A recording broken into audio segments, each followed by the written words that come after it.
Senator. Today is Monday, December 9th, and it is 7 o'clock. This is the meeting of the Halifax Finance Committee. And the agenda for today is budget discussions with Kingston and Plimpton on the Silver Lake budget impact, Silver Lake budget assessments and revenues going forward, Halifax Elementary School budget, interview with Kimberly King, December meeting agenda, acceptance of minutes, public participation in calendar, and we are being recorded by Area 58. There is a sign-up sheet going around. While that's being passed around, if we can maybe just do a quick round of introductions. There's a lot of new folks here, so we'll go ahead and start. I'm Bill McAvoy, I'm the Vice Chair of the Finance Committee, and I am covering for Melinda tonight, who is out ill, with an ill child, I should say. Fred McGovern, I'm also on the Finance Committee and liaison to the schools for Halifax. Political Secretary for the Halifax Finance Committee. Steve Lewis, Plimpton Finance Committee. Nate Sides, Plimpton Finance. Marilyn Brown, Plimpton Finance. Kevin Shepherd, Plimpton Finance. I'm Mike Lemieux, Plimpton Finance. So I'm on the Plimpton School Committee, but I'm here tonight in my capacity on the Silver Lake School Committee. I'm the chair. I'm on the Halifax coordinators. I'm on the Halifax School Committee, the Silver Lake School Committee, and on the Board of Selectmen. Any more? That's it. Anybody want to think? Good evening, and thank you for having us. My name is Mary McKinnon, and I'm on the Kingston Finance Committee. Carl Pike, the Kingston Finance Committee. Joy Blackwood, Superintendent, Silver Lake and Halifax. Jill Prue, Assistant Superintendent, Silver Lake. Plimpton. Superintendent-elect as well. I was just going to say that. Yeah, that's right. I'm Drew McClincy. I just joined the Halifax Finance Committee. Cheryl Zarellenberg, Finance Committee, Halifax. All right, thank you. So I did stay with the agenda was a few minutes ago, but I'd like to maybe call an audible. There's two items on here: the Silver Lake budget, the assessments for revenue going forward, and the Halifax Elementary School budget. That I haven't seen a budget for either, so I suspect it's probably those two agenda items are probably going to be brief, if not prudent, for the first agenda item, which is the Tri-Town Finance Committee discussions. So with that said, we'll just go directly to the Silver Lake budget assessments, revenues going forward. I know we had a brief discussion last meeting, which I think was November 18th. Maybe we can get an update. Is there anything that changed since then that should be shared and considered here? So from the budget side, we haven't done anything yet. From Charlie, do you know what the date was that you requested all the budgets? Let's see, 8/10. So typically, all the budgets besides the Silver Lake budget will be in by then. We usually don't get the first round assessment out until the third week in January, when the governor's budget comes out with the Chapter 70 numbers I think that's where we are right now with the budget themselves. Going forward, Chapter 70 doesn't look like it's going to increase much at all, other than $35, $50 per student, which amounts to Nothing. 10 grand. And then you have the charter school tuition comes out of that number off the top. So, in fact, the number hasn't increased in the past 3 years. So the towns, for the assessment, are going to continue to increase the percentage of the whole budget because Chapter 70 is not increasing. Can we just take a giant step back? I don't know, there's a lot of new faces here. Carl and I have been on the Kingston Finance Committee now for an eternity, it seems. So we've met some of, hi Sandy, hi Charlie, Christine. We've been working with the folks from the Silver Lake School Committee for quite some time, but I don't know if you guys have been through an entire budget process and know the timing that the school departments typically submit their budgets and when we start to see revenue numbers. Have you guys been through that process? Okay. All right. So we know that it doesn't come out until later. And I think March 31st is your drop dead deadline. And so when do you guys have meetings scheduled to review the Silver Lake budget? When are we going to start seeing some actual numbers? So the next Silver Lake meeting in January is maybe the 11th? Well, Joy's looking that up. Just for some further background, she is accelerated her principals in her department ninth, heads getting yeah. back to her with their budgets Okay. and has already had some preliminary meetings with them where Joy then, at the executive level, made some decisions on the budget before she brings them back to us. So, and another person who's been on the committee for quite some time, we have tried to accelerate that just to get some clearer numbers and figures for the towns as soon as we can. So January 9th is the next Silver Lake School Committee, and we will be presenting a budget at that time. And there'll be draft budget. And when you say presenting a budget, typically in years past, that budget has just been the expenditure side. Is that going Correct. to also include revenues? The revenues, well, we won't have governor's numbers until the third week in January. The 22nd, yeah. So that's, obviously, we won't know that for sure. The second school committee is when we'll do the budget, and that is the 13th, and that's when the assessments will be presented along the revenues. February 13th? February 13th. We didn't want to do Valentine's Day yet. Yeah. And there's rumors about cherry sheets being out there based on the bill that passed up at the State House, and they're all erroneous. Even the governor's office has disowned those preliminary cherry sheets at this point as not having correct information. Okay. So to that point, and I'd like to ask a lot of questions, sorry, bear with me. To that point, I don't know if Christine, the Student Opportunities Act that did in fact pass through the legislature, have you been able to take a look at, sort of in a broad brushstroke, the impact or hopefully the positive impact that it might have on our free communities? We looked at an earlier version as it was first coming out, and it's Nominal. minor. I think it was $10,000. It's a really Okay, so just the minimum aid numbers is really the only Yeah. difference. Okay. Is there anything that we might see in terms of a positive impact with Circuit Breaker and the fact that they're trying to include some transportation in some of the Circuit Breaker Well, the reimbursement? Silver Lake, that wouldn't be as big an issue as it is at the towns. Yep. Silver Lake, as of right now, doesn't get anything. Mhm. There could be a slight impact, but we haven't seen what that final language looks like. We're still living in the assumption that Circuit Breaker is tuition only. That's what we're working our budget as, because we have no other information to go by. The other thing is, unless they increase the pot of money tremendously, even if they include transportation, it will probably just lower the percentage because there's only so much money. The reimbursement Yes. percentage you're talking? Yeah, so, we're looking at, we usually end up at about 65%, and it varies a little bit, but that's the number at this point we're putting in as we're building for Circuit Breaker. Okay. I was hoping that if we saw some relief at the local level, that might give us a little bit more financial flexibility, but it doesn't sound like that. We just haven't seen enough concrete information to make that kind of decision or assumption. Okay, so the typical reimbursement rates that you guys have used in years past is what we can anticipate? Yes. Correct. Okay. Can you talk to us a little bit about sort of student enrollment and what we're going to be looking at for changes in percentages? Sure. Oh, We're orange Andy, this year. Andy, where'd you get that? At the school committee If meeting. you come to a school committee meetings. So at this point in time, Halifax is 30.6% of Silver Lake, down from 31.4. Kingston is 57.1, up from 56.3. And Plimpton remains steady at 12.3.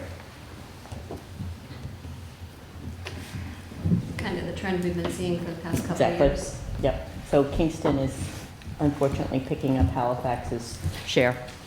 I've already told our town administration that there'll be a 200K thereabouts increase in the assessment just based upon this 0.8% increase. And that's assuming a level-funded budget.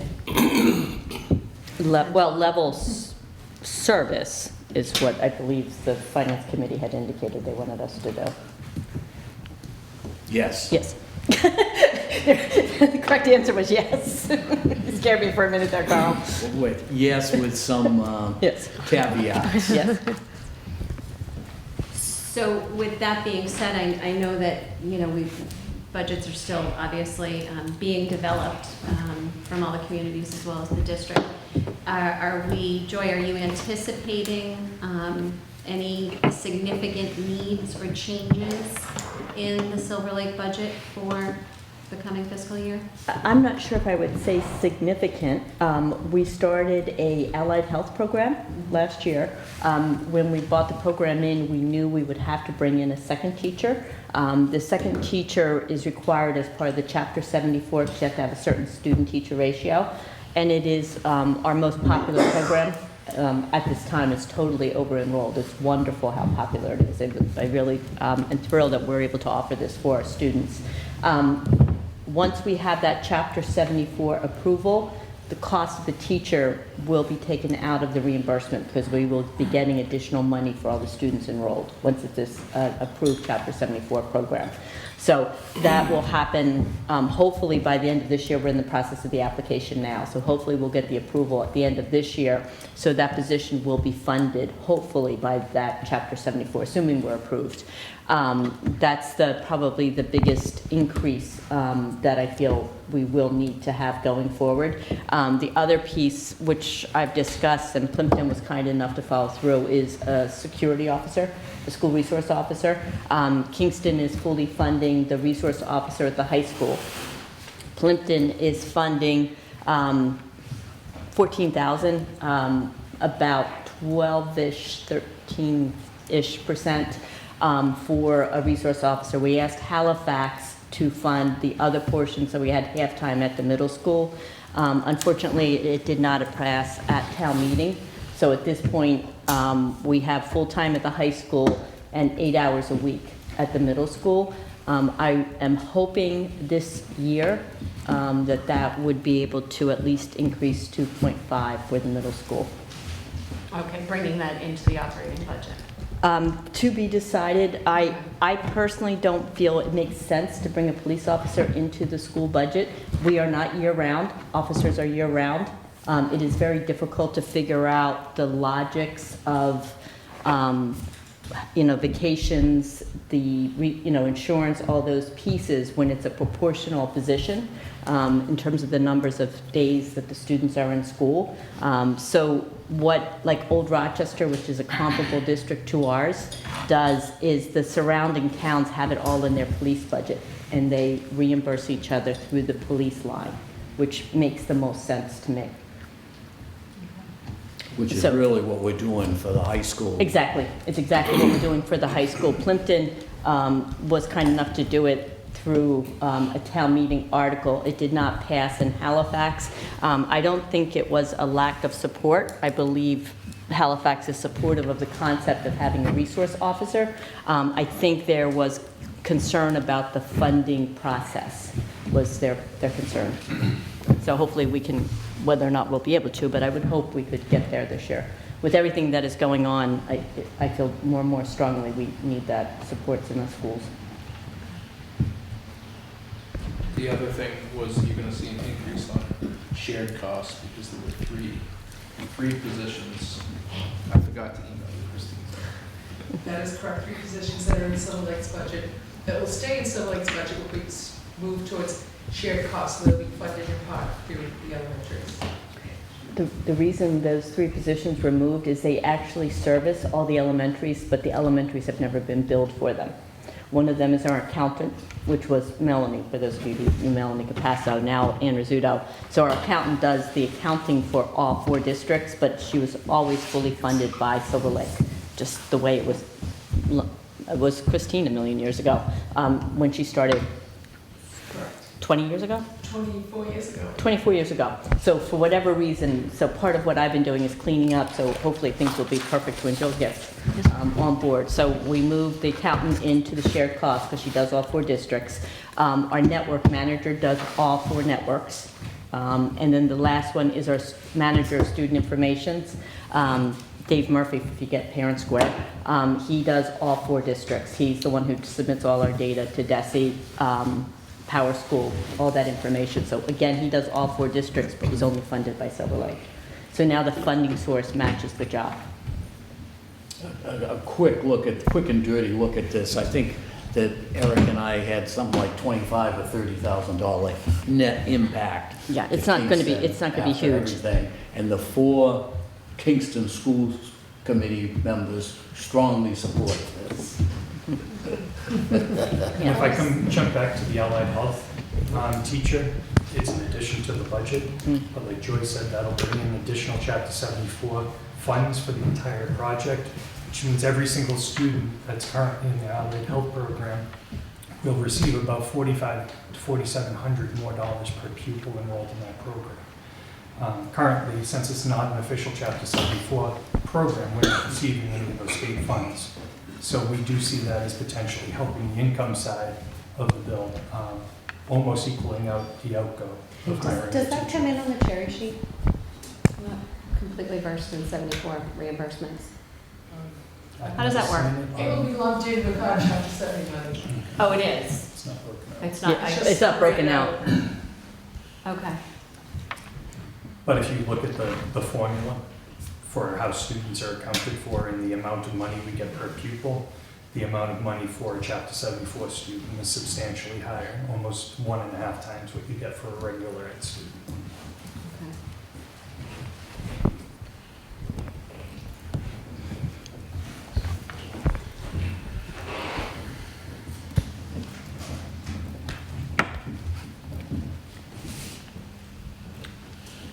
So I think at the last meeting in November, I think it was you, Gordon, you'd mentioned that there's an estimate of $200,000 increase for Halifax. So that was just looking at what's happened over the last number of years. A few years ago, there was a $600,000 increase, then it was 640, 670, now it's about, just an estimate, $700,000 increase, if everything stays the same.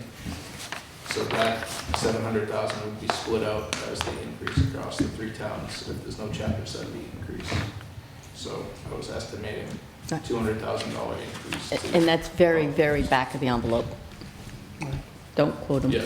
As much as I love them, don't quote them. So Charlie, with that being said, how does that play into Halifax's financial position? I mean, if we do, somebody else is losing, somebody else is going to be laid off. Because we've got maybe $430,000 to play with. And if 1/4 of the budget is taking 1/2 of our variable funds, then I've still got the elementary school, special ed, voc ed, anything else at the elementary school. And every single other program and service and department we've got in town. If we did a 2% increase just for Halifax, I'm not saying the overall assessment, but my belief is that it really should be about a 2 to 2.5% increase in the overall assessment for the 3 towns combined. We're going to be obviously getting a benefit out of that because our population's going down percentage-wise. But in 2 or 3 years, we're going to be at the other end of the pie, and we're going to start getting a bigger slice every year. But a 2% increase for us is, let's say, what was it, $90,000. So 200,000 is 4%, and we just won't be able to make it. And I've got 430,000 for maybe about $20 million in budget. There's stuff over here that's already been factored in, like our health insurance and such. I put numbers in there. I've got a $20 million budget. I got 430,000 maybe to play with, so a little over 2%. So if someone's coming in and it's a major part of the budget looking for 4%, I mean, sure, we can make a decision to go that direction. It means everybody else doesn't get almost a very much smaller share of that 430 than they might otherwise. What are you carrying for health insurance? I'm putting in 7%. Now, I think that's very conservative in the sense of, I think in the end, given the numbers we're seeing out of Mayflower Municipal Health Group, that my bet would be that number's going to be less than 7% for increase.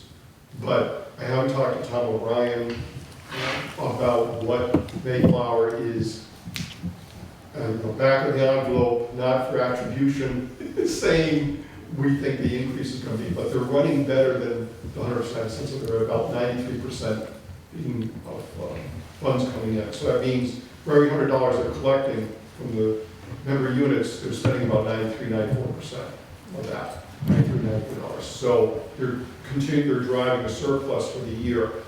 That would add to their surplus that they already have, which is a measurable amount. They might I would think, given all that, they'll probably have an increase, but it will be a smaller increase of 7. But for our purposes right now, that's what I've backed into. 1% for us is $10,000. You're on the advisory board, right? No, I'm not. Oh. No, I'm You're a member. a member community, and so when we have a big meeting, Yeah. but I'm not on the steering committee. So do you know, The 1% for us is $10,000. So for instance, if I said instead of 7%, it was 5%, yeah, I got $20,000 to play with, which is 1/10 of 1% of our overall budget. I mean, it's not that, it's, would I like that money? Sure, but right now where we are, it doesn't have a measurable impact.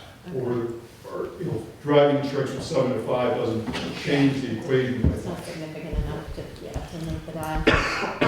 Do we know when they're scheduled to meet to set their final rates? Is it typically February? It's going to be, I think, March. I think It's March. Is it early March? Is because there are 2 meetings, I think, in early March on the same day, which is, so they'll probably meet over, either they'll meet at the old Pasadena or they'll meet someplace, but they've got an 8 o'clock and a 9 o'clock, which is generally the day that they would have an official decision on rates, which means in February, they'll probably be talking informally in the steering committee, what are we going to recommend to the larger group, all the members, as to a rate increase.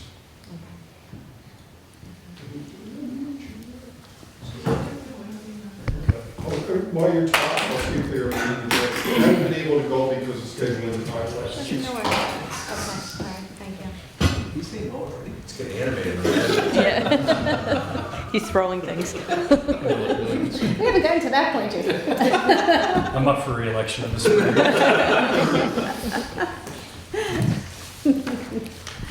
So is there anyone from the Halifax Elementary School here? You? So, okay, so again, in our November meeting, you mentioned a potential ask of $150,000 due to a shortfall of state aid. Well, again, the back of the envelope was 135 to 150 is our number that we've been doing. Joy's giving me the Evil eye. But those are the real numbers that we've been seeing. You're talking in terms of decline of. No, elementary school increase for the upcoming year. Oh, enrollment increases. No. No, dollar. Dollar. Oh, just budgetary increases? Yeah, so Okay, okay. my assumption's 135. So, again, everything will fall with the minimum net spending, which will drive the elementary and our Silver Lake proportion. So, basically, all the budget work isn't gonna really go very far until we get the first round of assessment numbers. But we just know from what the numbers are and what our Prop 2.5 is, that things are gonna be tight yet again. Is the same feeling for Plimpton and Kingston as well? Yeah. Really tight? Okay. I don't know if you've had an opportunity to take a look at our revenue projections yet. I know if you want to share with the group about our timeline and when we're getting our books and first pass. We expect to see the first pass of our total budget, including a ballpark estimate for the schools by the 15th of December. But we tend to almost ignore the schools until we get to the end of February. And, we say, okay, we're targeting this amount, but, the true item is really not known until we get, closer to the middle of February, even to the end of February. And, our town administration is, preliminarily looking at a bottom line increase of somewhere around 2%. But that's been helped by, losing some of the interest expense from having the bonds come off. I think we're in the same position we've been in the last 3 or 4 years, that, I personally look for, somewhere between a 2 and maximum 2.5% to 3% bottom line increase. And then, let the assessments fall where they may, depending upon the enrollment. And, we're seeing that, we're gonna go up 0.8%, and it's a fact of life. So you've probably done the math. If you're looking at an assessment to be held at 2.5%, what does that mean for a budgetary increase for Silver Lake? It's just a ballpark envelope conversation. It would be, to get to the number that we're talking about, and no chapter 70 increase, you're looking at, I don't know, $300,000 to $350,000 for an increase, half of what we need to sustain the programs that we have. And what do we know is our annual increase for just lane and step changes? Well, part of the problem that we're dealing with is that we're in negotiations for all contracts. So that is never an easy position to be in. So we won't have, unless we're really, really lucky, real numbers for the budget for teachers. The teachers, I believe, would like to get settled before I'm gone because they're used to me. So we can hope that that works. What was that, Charlie? I don't know if it'll work or not. I mean, I think we're getting some movement, but what they want, we can't afford. So it's a little bit hard to say, but we have obviously the usual, the teachers contract, the staff, again, I realize we take all the money from the towns, or you probably all feel that way, but we are the biggest commodity in the towns. I mean, we have the most staff, we have the biggest buildings. We are more than probably all the other departments combined, staff-wise. So I realize it feels like it's taking a huge amount, but we are the heart and soul of the town. I mean, we are the biggest buildings. We have the most staff. So, between health insurance, Plymouth County, we're figuring, about 110,000 increase, which we had not anticipated at all. So that was a huge shakeup that we were not factoring in. So that was a hit we had not anticipated. Hopefully we'll do well with regional transportation. I don't know. We're also going out to bid for a bus contract. Every year we've gone out, there have never been more than one bid. So needless to say, it's difficult to get lower numbers when there's only one bid. Who's our supplier? Per student. Per student, okay. And just to back Joy up on that, we did pay for a study 2 years ago where we had basically all the bus routes looked at and tried to get some input from that company on how to add more quotes when we go out to bid. So hopefully we'll be able to introduce some of those things. But basically, they have bus lots in Pembroke, and there's no other bus lots around. Right. And do we require a bus lot within a certain perimeter? No, it's just a question of where to put all the buses. So, if you have space for buses to park, you can potentially get someone, outside of the district, who doesn't necessarily have their own parking. So, there would always be the potential, I suppose, of using some of our parking, but that obviously has its own issues too, in terms of coming out. We're going out to bid early. We have never gone out this early. So we're hoping that will be helpful. What Joy's discussing right now is a statewide problem, but it impacts us here on the South Shore tremendously. It seems like there's some sort of unwritten cabal amongst transportation organizations that they have divvied up the state and they only send in one bid. Yep. And you can draw a line on the map right around people's areas. It's something that we're fighting at the state level. When I got elected to the school committee in Plimpton, the selectmen of the town asked me to get myself involved at the State House as much as possible. And speaking of transportation, we're supposed to receive 100% reimbursement for transportation at the regional end. Now, I know the governor's been talking about regionalizing our towns even further beyond schools.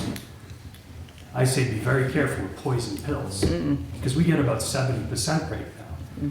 And the town south of us, Plymouth, right now, is fighting for a larger share of state transportation funds, which they're not even entitled to under current regulation and law. If they and other large towns and cities get themselves inserted into the funding for transportation, it's all going to come from regional transportation. We're going to see our money dwindle even more. So this is something that I've been fighting at the State House for a couple of years now, and that's going to be the next front. It seems that our towns, in large part, got left behind with the redefinition of the formula at the State House. There's no doubt there was need for students in schools that had low-income issues and English language learner issues, and we don't have population significant enough to receive some of that $7 billion or so that we still haven't even found where that revenue is coming from, by the way. You know, all the cities are cheering right now, but we still don't know where those funds are going to be allocated from for even those cities and towns. Our next major challenge as the three communities is to fight to make sure regional transportation doesn't dwindle even further. To that point, have we worked with our legislators? Absolutely. Okay, and are they trying to sponsor some modifications to the reimbursement Well, formula? one of our greatest champions, Senator DiMacedo, has just stepped down. So whenever we get up and running with his office again, I'll re-engage. Rep. Lenatra has been extremely accommodating to working with since she came into office. And unfortunately, our other senator, who serves Plimpton and Halifax, even though I've had his sign on my lawn before, will not return my phone calls, not even his aides. I can't get a return email, even rejecting my request for time. So it's been unfortunate.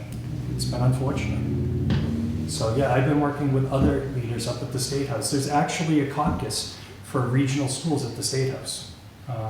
Senators and state legislators who do caucus once in a while, especially when pushed by the Mass Association of School Committees, which I'm now sitting on the board of. So that's given us some leverage as well.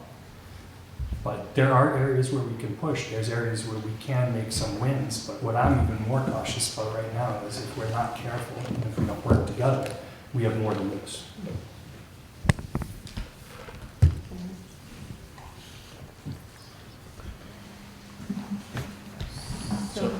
So I really do think we're in the same position that we've been in the 5 years that I've been involved here, that, you know, I would like someday, and I'm talking this in the town of Kingston to other departments, someday biting the bullet and seeing a year when there's very little increase, period.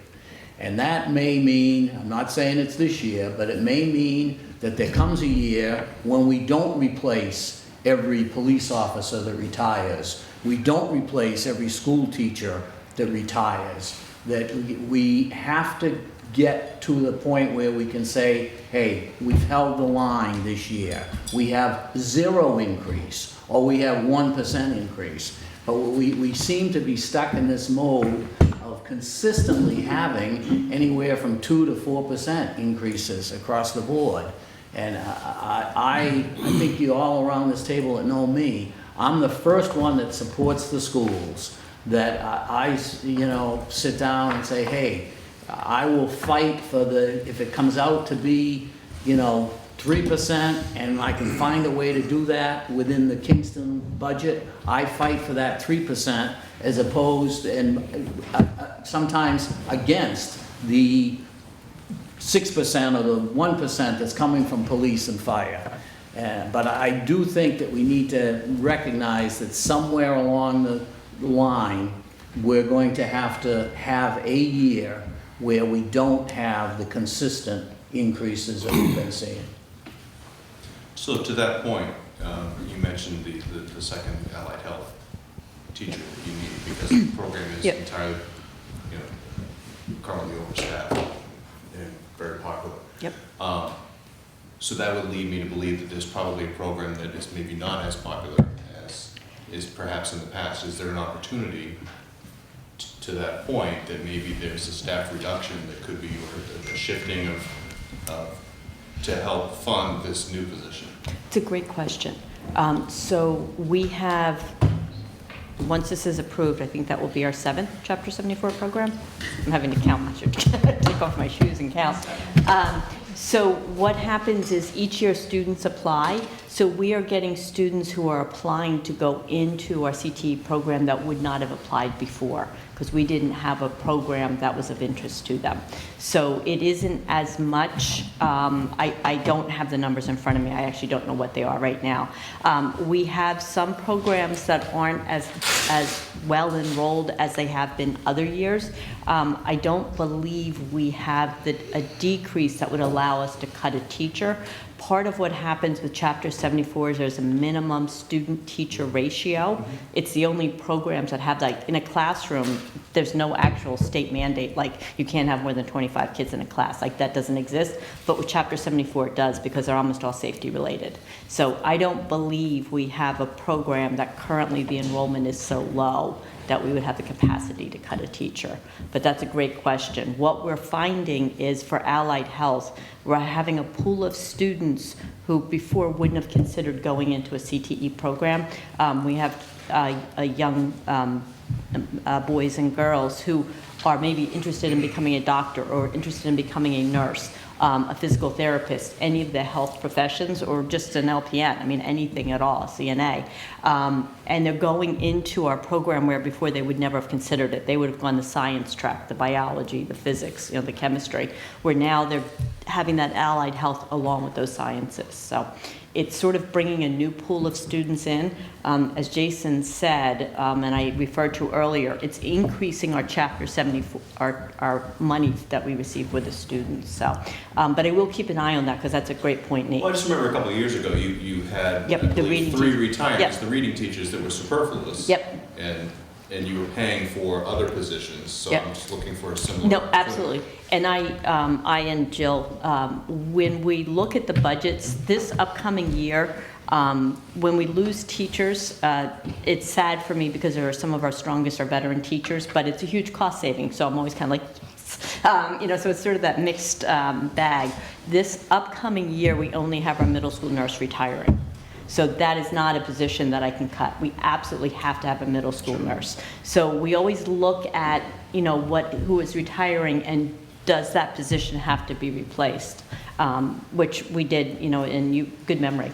We look at to see what the needs are. So I will continue to do that. But right now, we have no known retirements. So if we have a budget that the towns can't support, it will mean staff cuts.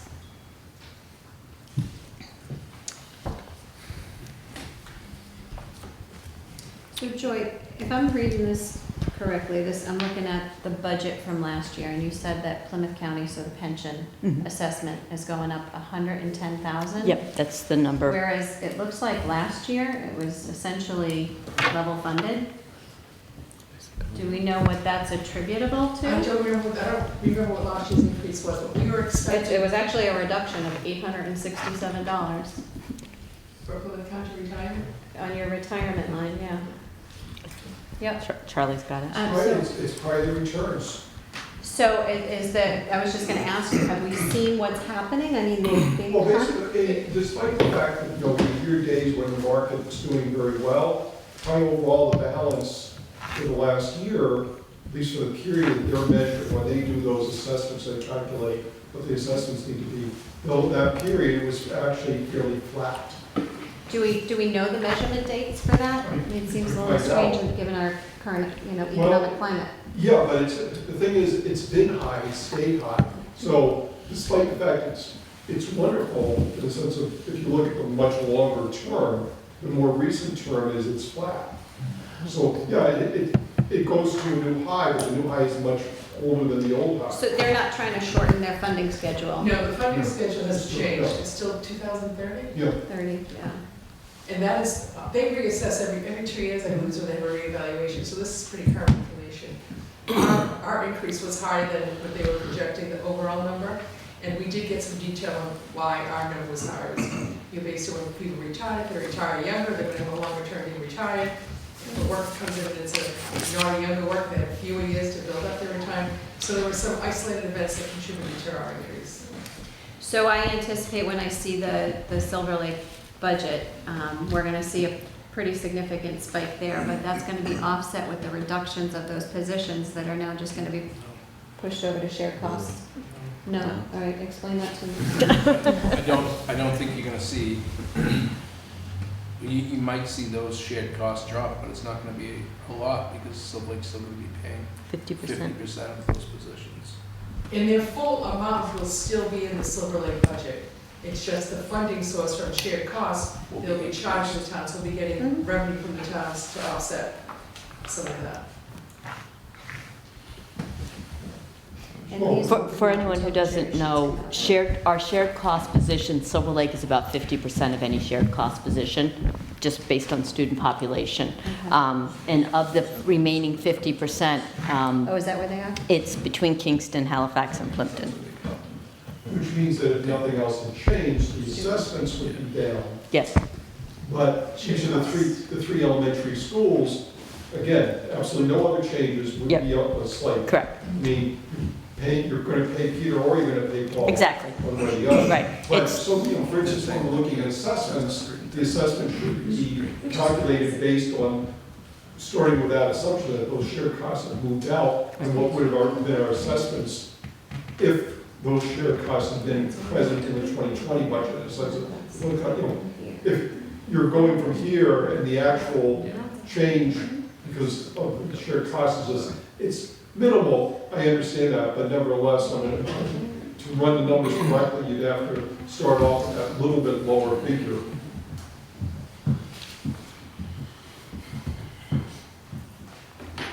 Charlie, do you know, do they manage that locally, or have they hired a management firm? They do both, in the sense that I think a lot of funding is sent out to a lot of advisors for making decisions, but I think so. I'd have to give you I'd have to find out more to give you a better answer. I know there are fees that they pay, so they're paying somebody to manage at least some of the money.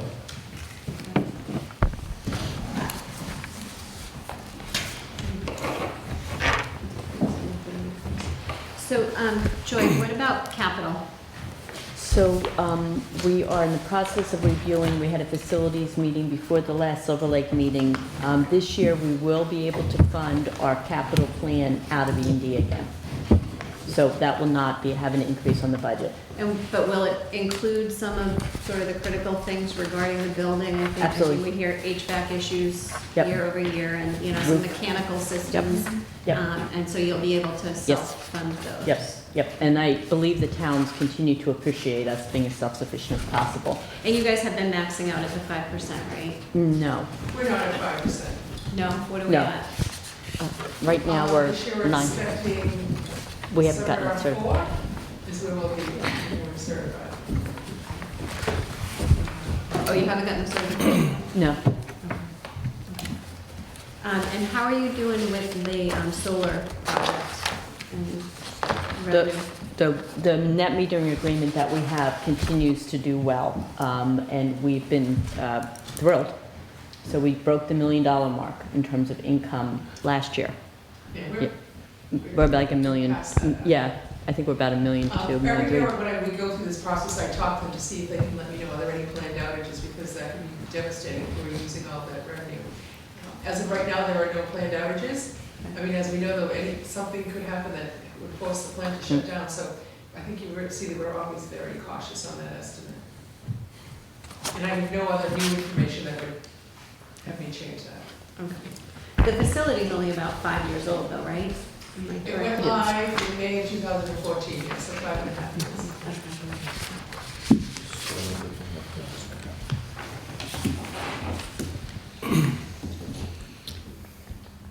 I think our minutes from the 18th said the E&D fund will not be enough. to do all of the capital projects past the next 3 years? I wasn't at that meeting, so I'm unsure who said that.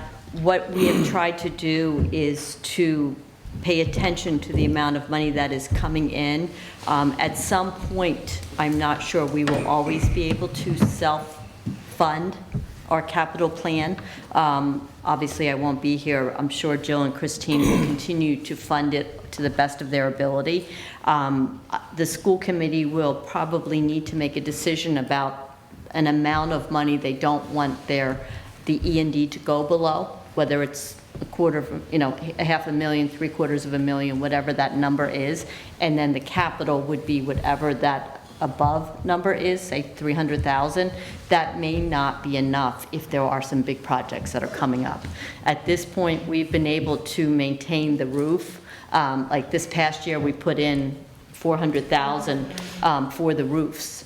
We've had major roofing issues, which is ridiculous because the buildings are new, but I mean, water kind of rolling into the building, so it's been horrific. So at some point that will happen. I'm not sure who said 3 years. I don't really know. I wouldn't forecast it out that far.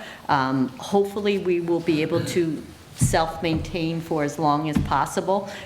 Christine and I budget conservatively, and we've done a great job, and I know Jill and Christine will continue to do that also. We are aware of the impact the schools have on the town's budgets, and we try to be as self-sufficient as possible. And I'm sure that's the way we will continue to budget.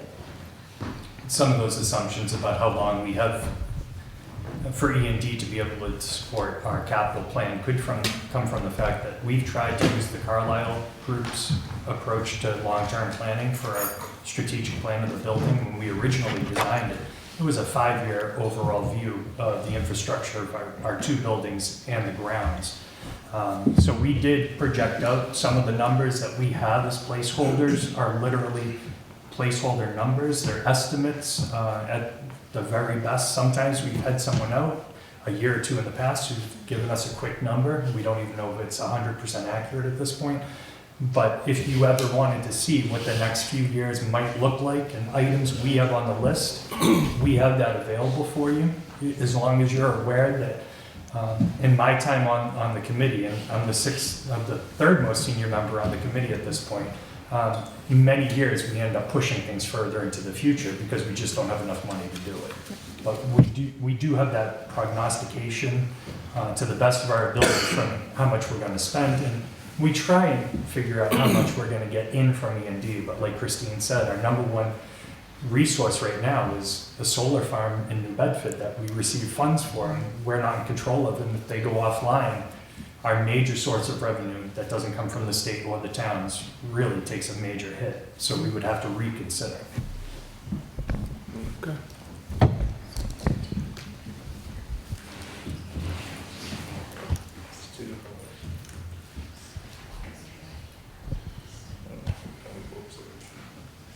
Okay, any other questions or discussion?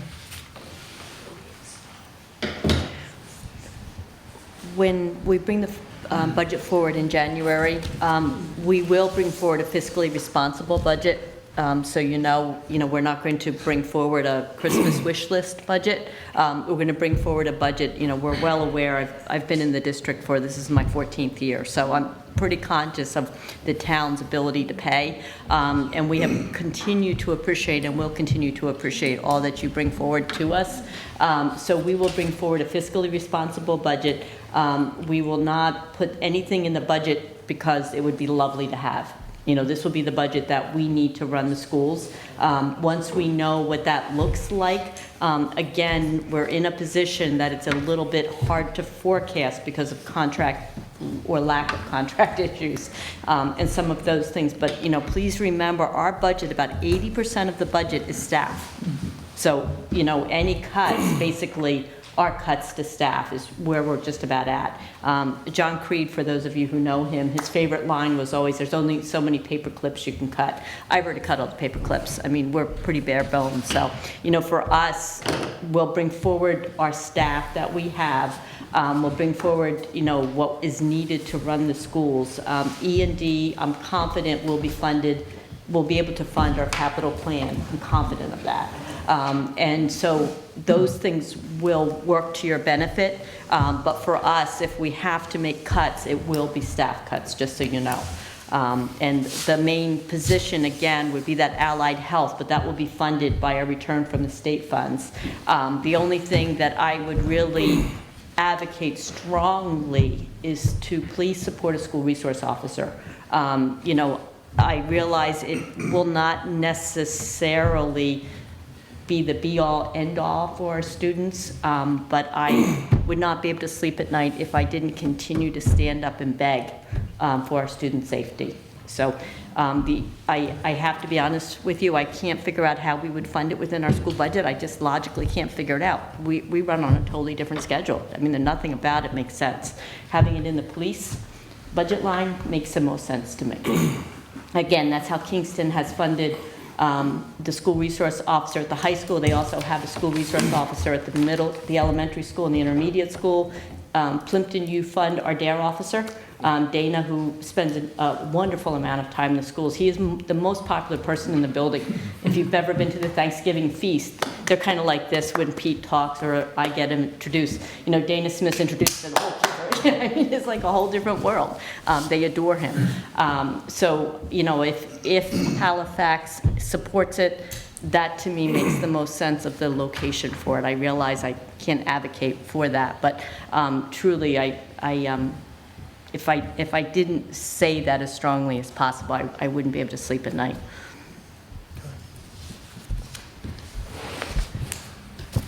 So just check my notes here. So I had your first cut of the budget was January 21st. We did your first budget meeting on January 9th. The January 21st is when we get the governor's numbers. Okay.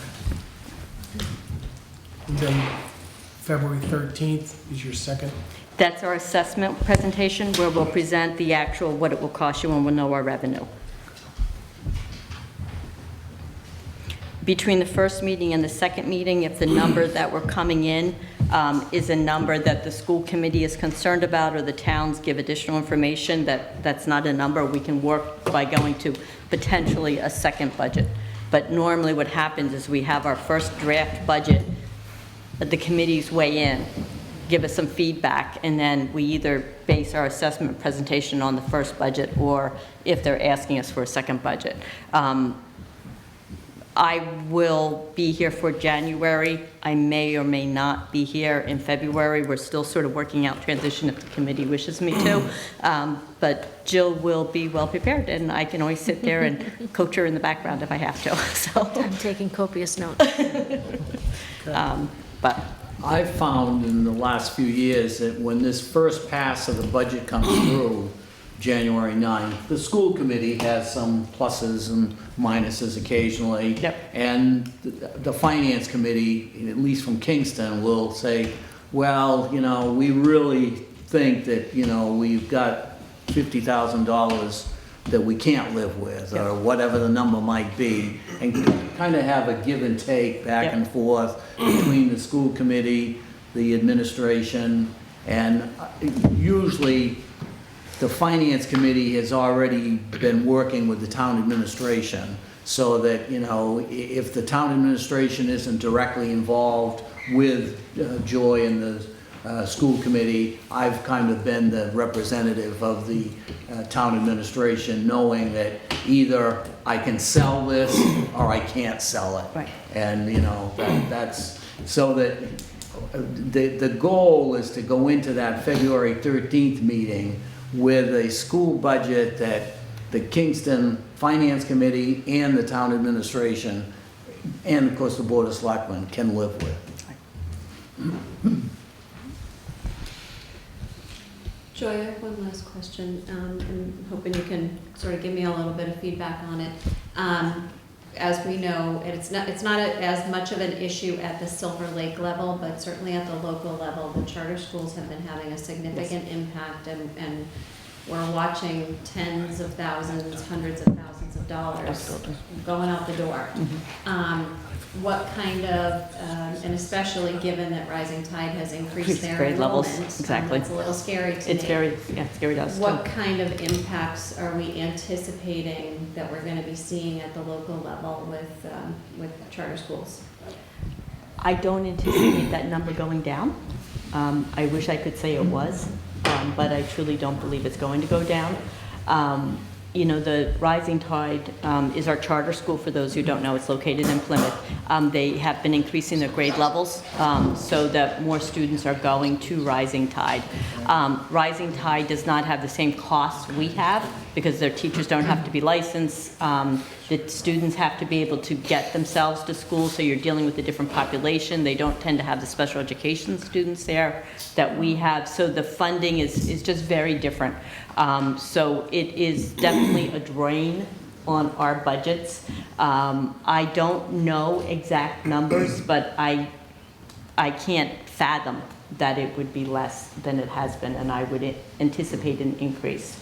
Well, do we know from the October 1 numbers, what number of students have left our district to go to either Rising Tide or South Shore? Not at this time. Part of what we have done is, if you look at last year to this year, this is all the way back to 1955, by the way, if you're really bored and you'd like to look. Back when I was in school? Yeah. You weren't even born yet. Who are you kidding? I wasn't born yet. I know you weren't. So if you look at the numbers, I'm sorry, I'm not sure I can see that far across. I'm sorry, Carl, I'm climbing on top of you. Let me get out of the way. So you're at 3491 for 18. Yeah, and that's 34. This is 3510. Right. So it's We're actually not, seeing an increase. right. So the increase is mainly our 18 to 22 program. We've Okay. kept our students in there with the program we developed, the Pathways program. So we were having to tuition them out outside of district, and one of the things that we have really worked on, which has made our district stronger, saved the district's money, but most importantly kept our children in the schools, which is the main objective. So we have our own Pathways program for 18 to 22. Okay. We get some, some reimbursement for the charter schools. If the number of students stopped increasing altogether, would the reimbursement start to catch up at all? So, No? No, because you're not getting a full Secretary reimbursement. Pizer, Secretary of Education, before he came to Massachusetts, he was once the chairman of the Board of Education as well in a previous iteration, but he's also worked for a private group called the Pioneer Institute, which is a think tank for charter schools. Him and Governor Baker are dedicated to increasing the amount of charter school students we have enrolled in Massachusetts schools. The mitigation fund for charter schools has never been fully funded. And they're even trying to play with the formula of how we're reimbursed. We're not reimbursed 100% for the loss of the student because their argument is we're paying for them to be educated elsewhere. So if we stop losing children to charter schools, which is something I hope we would see, it would never really catch up. We just see a leveling off, unfortunately, of where that number is currently. The mitigation fund is never going to put the money back in our pockets. And that's why we appreciate the support of the towns to allow us to continue to provide the best public education we possibly can. Because if we have to make drastic cuts, we will see that charter school number go up. As we decimate numbers, And decimate programs. And there is some argument for not reimbursing 100% on charter schools, because you do have certain fixed costs. Absolutely. In the school system. Absolutely. Except for the fact that the cost to the student that they're taking out of the system is not the same cost that it would cost the district. If they're taking somebody out, Presumably, Yeah, depending upon the demographics. yeah. but more than likely, if they're taking someone out at 15,000, it's not costing Silver Lake 15,000 to educate that kid. That student is probably a lower cost, and that helps us offset the cost of the higher cost, because you have to get to $45,000 now that's out of district placement. In district placement, you're probably not gonna get to 45,000. So there's no circuit breaker. So the cost of educating one student can be $45,000 for the towns without any reimbursement, different than Chapter 70. And that doesn't include.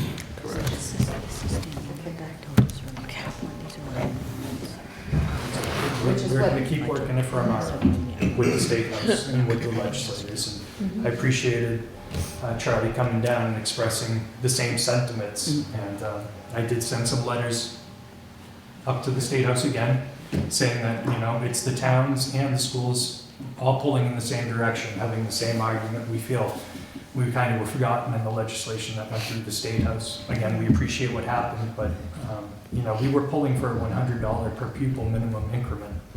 And Vinny and Kathy both signed on to that letter and in support of it. It was Ref. Josh Cutler's initiative at the State House. Had a lot of signatories. But at the end of the day, it didn't pass. It didn't get included in the bill. And it wouldn't have cost the state much money to give our communities $100 versus $35 per pupil. It would have made a difference to us, though. Unfortunately, those minimum aid numbers just, they're not big enough to move the dial on And for a town like It Clinton, wouldn't even cover the state of pension Massachusetts continues to see us as capable of handling more share of the cost based on our property values and our income of our residents. Mhm. As we see the exact same thing in Kingston. I mean, And we you're won't coming up get for these. assessment as well on your property values in the next year. Yeah, we have a certification coming up, yeah. It devastated us last time they came through our town. Yeah, and we won't know those numbers until It's been January. about to be honest. $600,000 difference in the state aid we've received in the past 5 years after the assessments. Mhm.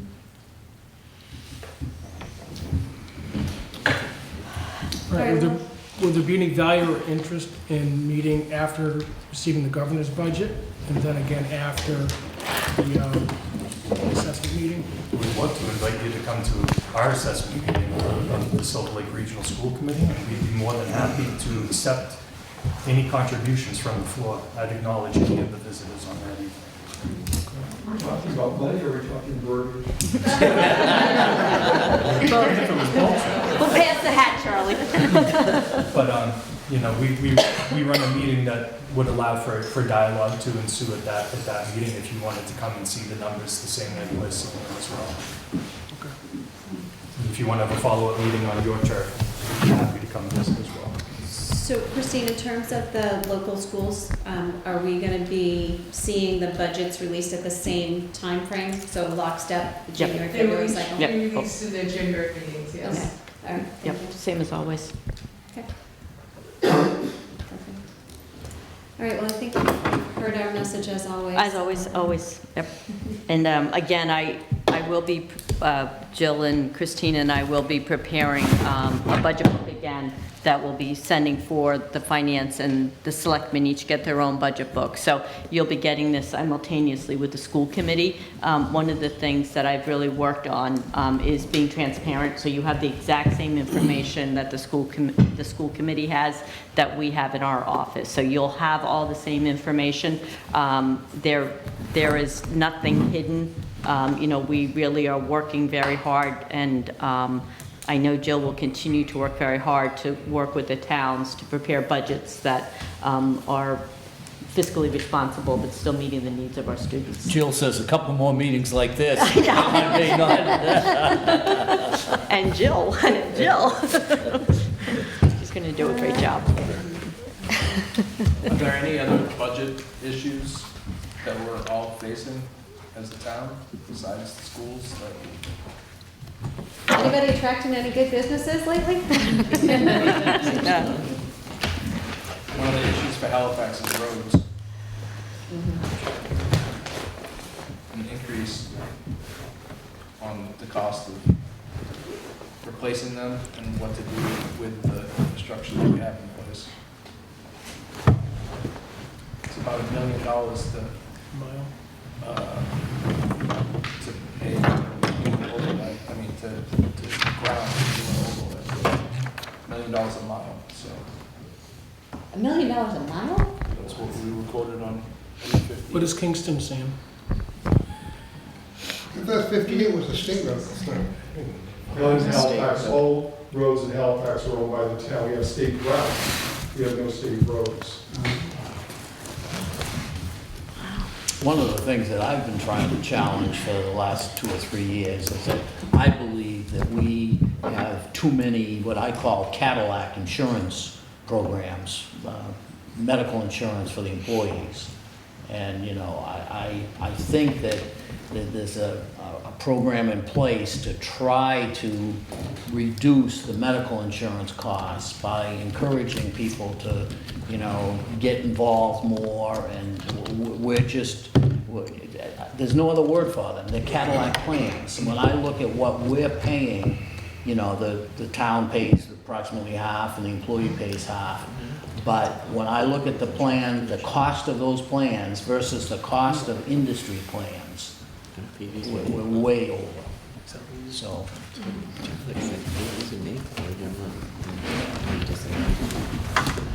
We spend about 10% just on health insurance, 10% of yeah. Is there anything else you would need from the schools? I don't. Excellent. Thank you. You're more than welcome. Thank you. Thank you for inviting us. Thank you. Thank you. To answer your question for us, our big ticket items. So you Oh, no, I'm fine. Thank you, Carl. All right, so we have an interview with Kimberly King, which will be tabled and rescheduled, I presume, at a later date. Yep. Is that right? Yep. Well, I haven't been able to talk to her today.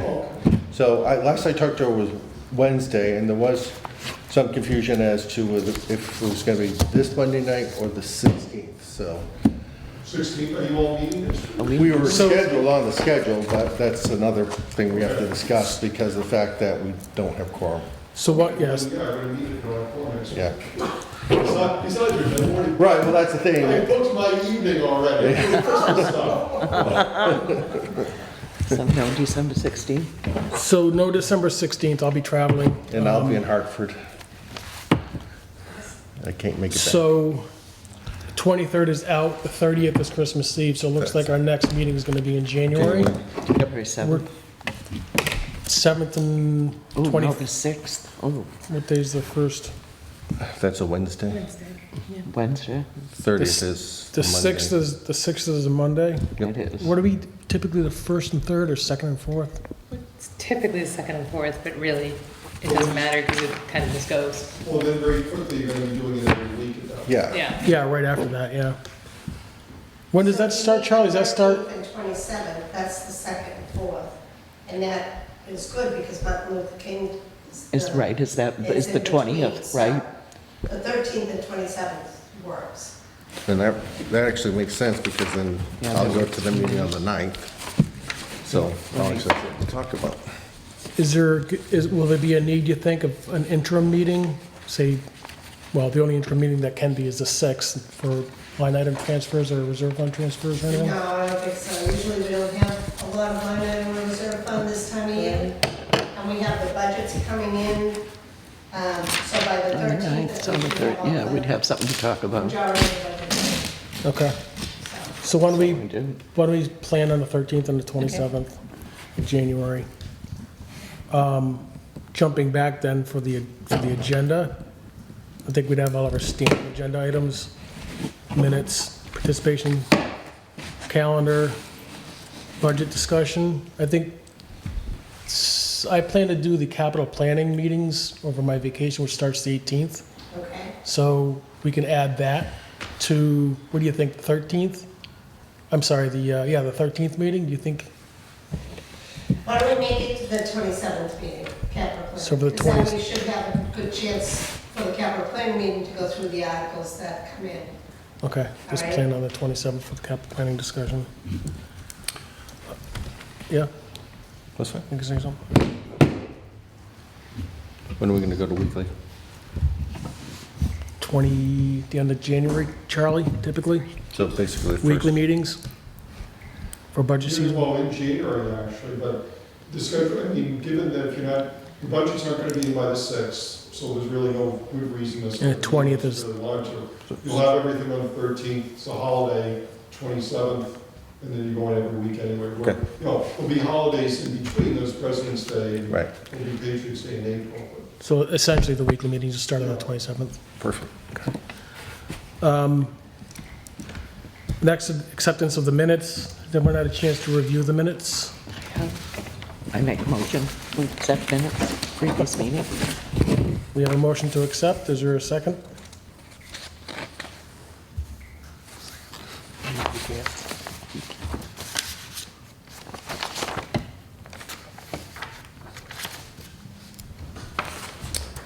We'll give Fred a minute here.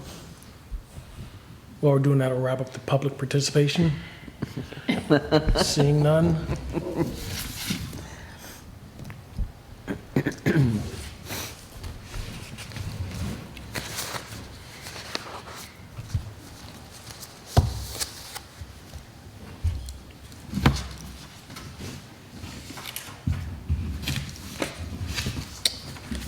Second? We have a motion and a second. Any discussion? All those in favor? Aye. And one abstain.